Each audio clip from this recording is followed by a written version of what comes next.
नमस्कार साथियों, welcome on my YouTube channel legal and tax गुरु। मेरा नाम ठाकुर मुकेश कुमार भट्टरावत एडवोकेट है।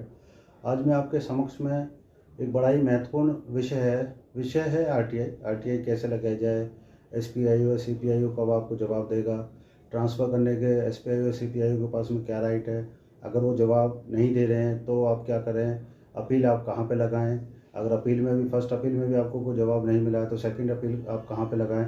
इससे संबंधित आज मेरा ये टॉपिक है। लेकिन जैसे कि हर एक वीडियो में अपना वीडियो स्टार्ट करने से पहले मैं निवेदन करता हूँ कि अगर अभी तक आपने मेरा चैनल सब्सक्राइब नहीं किया है तो प्लीज़ मेरे चैनल को सब्सक्राइब कर लें, ताकि इस तरीके की जो लीगल जानकारी आपको समय समय पर मिलता रहे। चलिए मैं स्टार्ट करता हूँ। अब अगर आरटीआई लगानी है, आरटीआई एक्ट में कहीं पर भी ऐसा नहीं लिखा है कि आरटीआई के लिए क्या फॉर्मेट रहेगा। आप एक सिंपल एप्लीकेशन एसपीआईओ के यहाँ पे अगर स्टेट से कोई इन्फॉर्मेशन चाहिए, अगर सेंटर से कोई इन्फॉर्मेशन चाहिए तो आप सीपीआईओ के यहाँ पे एप्लीकेशन लगा सकते हैं। उसके लिए कोई पर्टिकुलर फॉर्मेट नहीं है।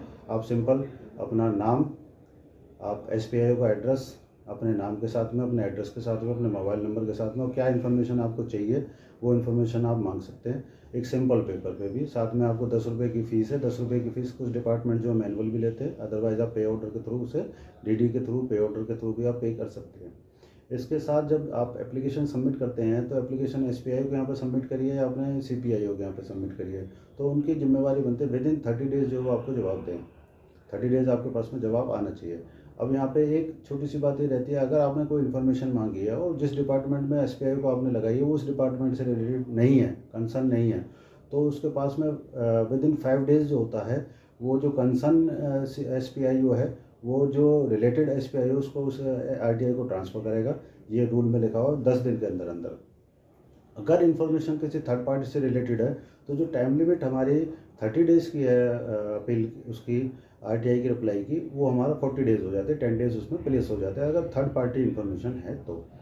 अब यहाँ पे जब आपने सीपीआईओ के यहाँ पे या एसपीआईओ के पास में जो आपने आरटीआई लगाई है, अगर उस आरटीआई का रिप्लाई आ जाता है तो ठीक है। अगर उसका रिप्लाई नहीं आया तो आप क्या करें, पहली बात। दूसरी बात, अगर रिप्लाई आया है और रिप्लाई आने के बाद में जो रिप्लाई उन्होंने दिया आप उससे सेटिस्फाई नहीं है तो आप क्या करें, और अगर आपके पास में रिप्लाई ही नहीं दिया है डिपार्टमेंट ने तो आप क्या करें। इन तीनों कंडीशन में जो है आपके पास में ऑप्शन होता है फर्स्ट अपील का।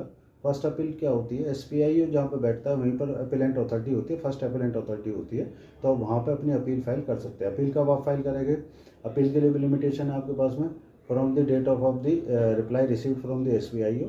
एसपीआई से जो या सीपीआई से आपके पास में जो रिप्लाई आया है उससे 30 डेज़ के अंदर अंदर आपको जो है अपनी अपील फाइल कर देनी चाहिए। अपील डिस्पोज ऑफ करने की जो टाइम लिमिट है, जो अपीलेंट अथॉरिटी है उसके पास भी 30 डेज़ होता है। 30 डेज़ के अंदर अंदर उसे फर्स्ट अपील जो है वो डिस्पोज ऑफ करनी पड़ेगी। इसमें 15 डेज़ का ग्रेस पीरियड मिल सकता है। अगर कोई ऐसी कंडीशंस हैं, अगर एसपी जो एप्लीकेंट अथॉरिटी है सेटिस्फाई कर देती है तो 15 डेज़ का फर्दर टाइम मिल जाता है, तो मैक्सिमम 45 डेज़ के अंदर अंदर जो अपील है वो डिस्पोज ऑफ हो जानी चाहिए। अब अगर फर्स्ट अपीलेंट अथॉरिटी है उसने जवाब दे दिया और आप उस जवाब से भी सेटिस्फाई नहीं है या उन्होंने जवाब नहीं दिया है, तो आप क्या करें, आपके पास में लास्ट ऑप्शन बचता है सेकंड अपील, जो कि दोनों पार्टीज़ को बाइंडिंग होता है।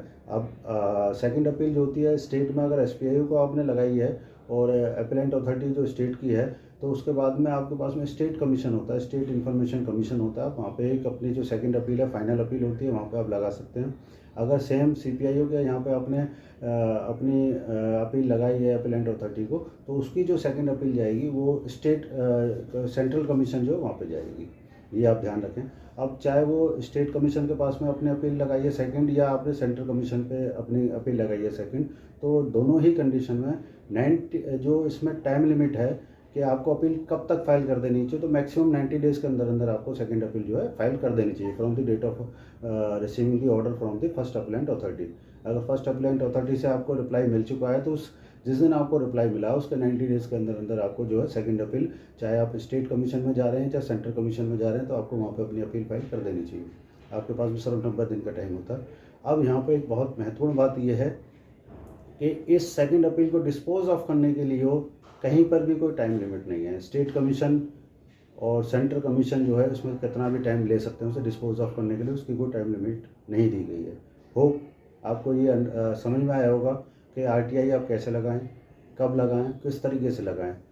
अगर आपको ये वीडियो पसंद आई है तो आप ज़्यादा से ज़्यादा इस वीडियो को शेयर करें ताकि इस तरीके की जो इन्फॉर्मेशन है जनरल पब्लिक तक पहुंचती रहे। धन्यवाद दोस्तों।